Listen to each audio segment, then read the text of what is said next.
नमस्ते प्रिय विद्यार्थियों। हिंदी साहित्य के इतिहास में तुलसीदास की दूसरी क्लास लेके आ रहे हैं हम। कुछ बातें हैं। रहीम के आग्रह पर लिखी गई रचना कौन सी है? बरवे रामायण। सूरदास के आग्रह पर कृष्ण गीतावली लिखी गई।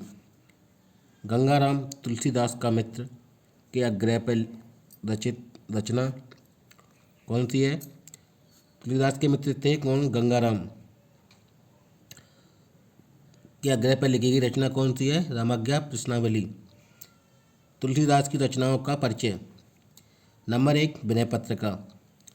इसका दूसरा नाम क्या है? राम विनयावली। रचना काल 1582 ईस्वी।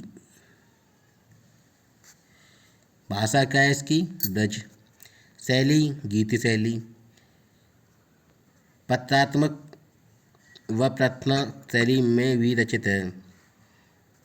इस रचना से तुलसी के निजी जीवन के बारे में भी जानकारी प्राप्त होती है। इस रचना में 21 तरह के रागों का प्रयोग हुआ है। अगर पूछे कि 21 तरह के रागों का प्रयोग किस रचना में हुआ है? विनय पत्रिका में। काव्य रूप क्या है इसका? मुक्तक व गैर रचना है। विनय पत्रिका के वर्ण विषय। नंबर 1, आत्मनिवेदन। शरणागति की कामना। मन की भत्सना।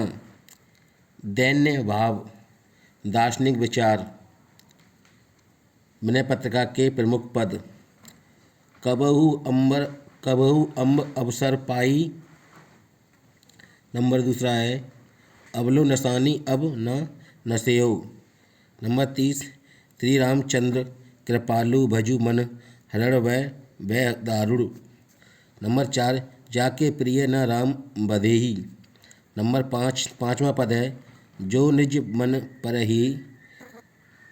मन पर हरे विकास। विनय पत्रिका के संदर्भ में शुक्ल जी के कथन।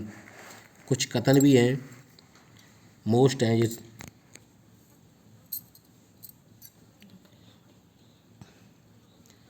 भक्ति रस का जैसा परिपाक विनय पत्रिका में हुआ है, अन्यत्र नहीं हुआ। यानी इसका मतलब अन्य किसी में नहीं हुआ। रामचंद्र शुक्ल। किसका कथन है? रामचंद्र शुक्ल का। नंबर 2, विनय पत्रिका हिंदी साहित्य का एक अनमोल ग्रंथ है। अगर पूछे किस रचना में, किसका कथन है? हिंदी साहित्य का एक अनमोल ग्रंथ है। किसका है? रामचंद्र शुक्ल। विनय पत्रिका हिंदी साहित्य का एक अनमोल ग्रंथ है। किसका है? रामचंद्र शुक्ल। नंबर 3, तीसरा कथन है विनय पत्रिका भक्तों के कंठ का हार है। किसका है? रामचंद्र शुक्ल। नंबर 4, विनय पत्रिका भक्ति के मान स्वादों से भरी हुई रचना है। विनय पत्रिका भक्ति रस के माना स्वादों से भरी हुई है। किसका कथन है? रामचंद्र शुक्ल। दूसरी रचना है गीतावली। इसका दूसरा नाम है राम गीतावली। तुलसी की प्रथम रचना है। तुलसी प्रथम रचना कौन सी है? गीतावली। रचना काल 1571 ईस्वी। विक्रम संवत क्या है? 1657 घटा दो, विक्रम संवत आया इसमें से 57 घटा दो तो ईस्वी आ जाता है। 1600 में 28 में 57 घटा दो, कितना आ जाएगा? 1571। तुलसी के शिष्य बैनी माधव दास के अनुसार भाषा क्या है इसकी? ब्रज। इसमें कुल पद कितने हैं? 328। बैनी माधव दास ने मूल गोसाई चरित्र में इसे तुलसी की प्रथम रचना माना है। इस रचना में रामचरितमानस के समान 7 कांड हैं। कितने कांड हैं? 7 कांड। गीत काव्य शैली में रचित है। प्रधान रस क्या है इसका? श्रृंगार वात्सल्य रस। इसका आरंभ राम के जन्मोत्सव से हुआ है। इस रचना में 21 रागों का प्रयोग हुआ है। अगर क्वेश्चन आता है किस रचना में 21 रागों का प्रयोग हुआ, किसमें? गीतावली में। नंबर 3 रचना है इसकी कवितावली। इसे कवित्त रामायण भी कहते हैं। क्या कहते हैं, कवित्र रामायण। रचना काल क्या है, 1612 ईस्वी। प्रधान रस क्या है, प्रधान छंद है कवित्र सवेया। छप्पे छप्पे झूलना। प्रधान रस क्या है, वीर और रौद्र। इसकी भाषा क्या है, देखो भाषा इसकी ब्रज है। रचना स्थल सीतावट। इसमें रामचरितमानस की तरह ही 7 कांड हैं। इस रचना में सबसे बड़ा कांड उत्तरकांड है। इसमें भयानक रस का भी अद्वितीय वर्णन है। यह तुलसीदास जी की अंतिम रचना मानी जाती है। अगर क्वेश्चन आता है तुलसीदास की अंतिम रचना कौन सी है, कवितावली। इस रचना में लंका दहन का उत्कृष्ट वर्णन हुआ है। इसमें यह पता चलता है कि तुलसी ने अपने जीवन में कोई अग्निकांड अवश्य ही देखा था। इस रचना में महामारियों का भी उल्लेख है। इसमें काली काल वर्णन एवं आत्मचरित्र भी है।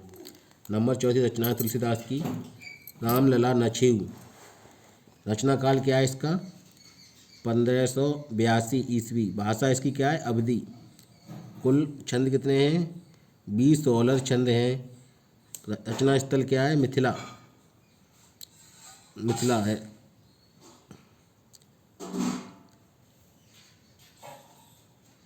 सोलर मात्रिक छंद हैं। इसमें 20 व 10 मात्राओं पर यति होती है। 20 या 10 मात्राओं पर यति होती है। यह छंद आनंदोत्सव या विवाह के अवसर पर स्त्रियों द्वारा गाया जाता है। कोई आनंद की प्राप्ति हो, कोई ऐसा कुछ अच्छा कार्य हो जिस पर अच्छा लगे, आनंद प्राप्त हो, वहाँ पर ये छंद गाए जाते हैं, स्त्रियों द्वारा गाया जाता है। इसमें राम के विवाह के अवसर पर गाए गए गीतों का भी वर्णन है। ऐसा माना जाता है कि इसकी रचना तुलसीदास ने उस समय गीतों में प्रचलित फाहुड़ा का क्या मतलब होता है, अश्लीलता। क्या होता है, अश्लीलता को दूर करने हेतु की थी।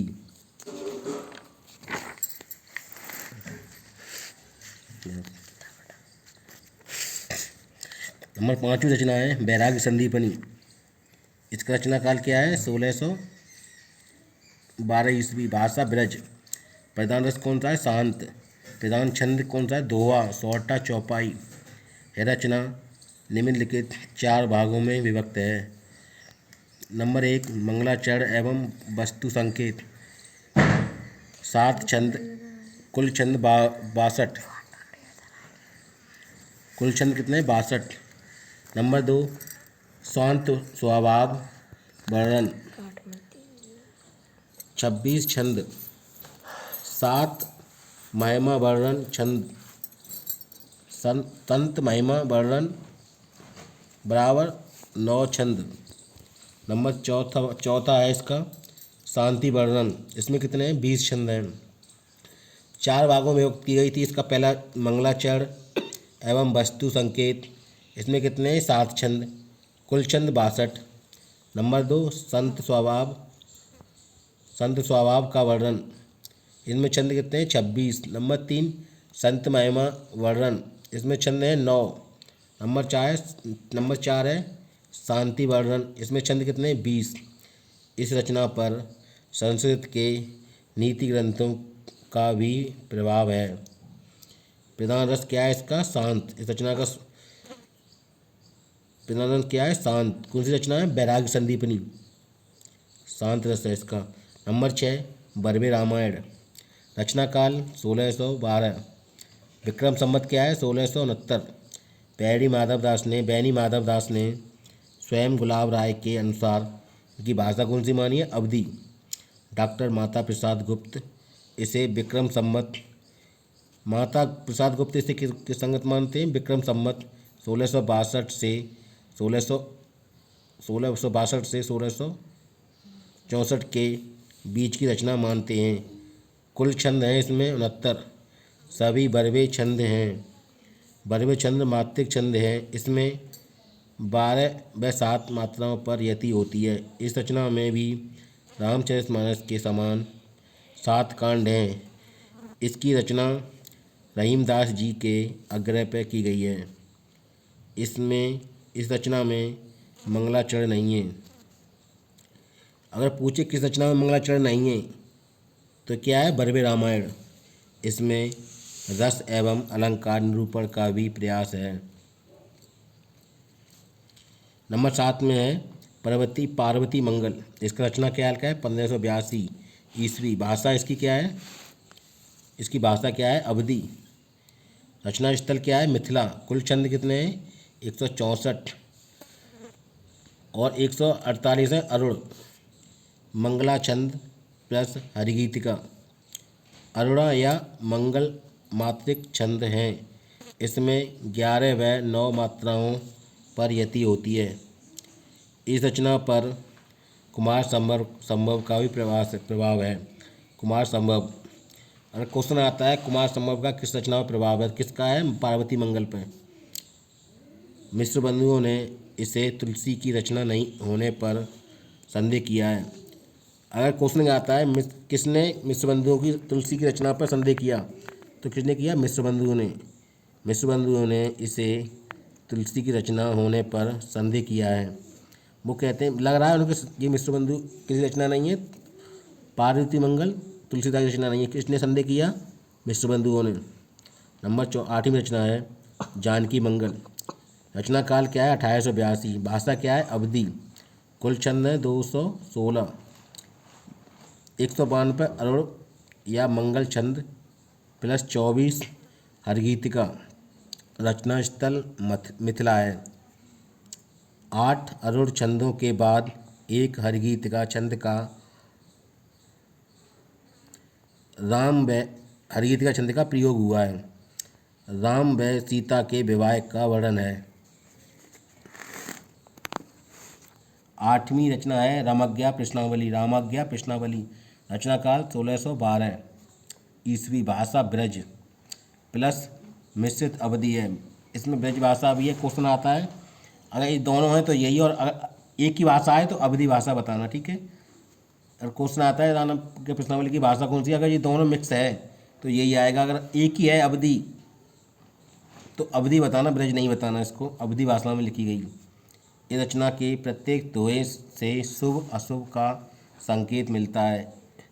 इसे दोहावली रामायण के नाम से भी जाना जाता है।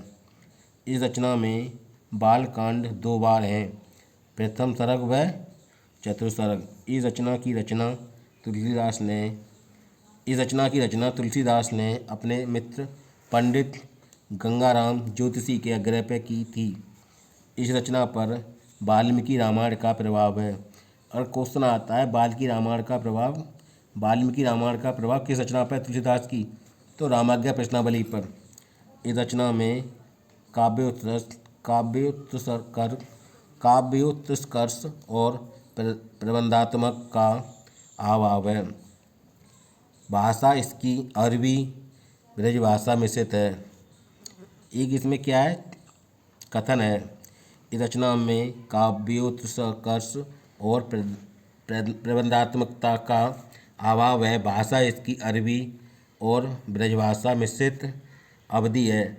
इसमें काव्य सौंदर्य की अपेक्षा घटना वर्णन अधिक है, क्योंकि इसका उद्देश्य रसोद्देश न होकर शुभ अशुभ सगुन बताता है। किसका कथन है? दोबारा बताते हैं इस क्वेश्चन को। इस रचना में काव्योत्कर्ष और प्रबंधात्मकता का अभाव है।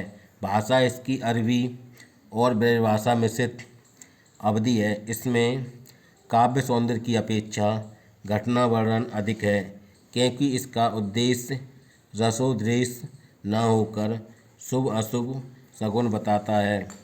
डॉक्टर रामकुमार वर्मा का कथन है। किसका? डॉक्टर रामकुमार वर्मा का।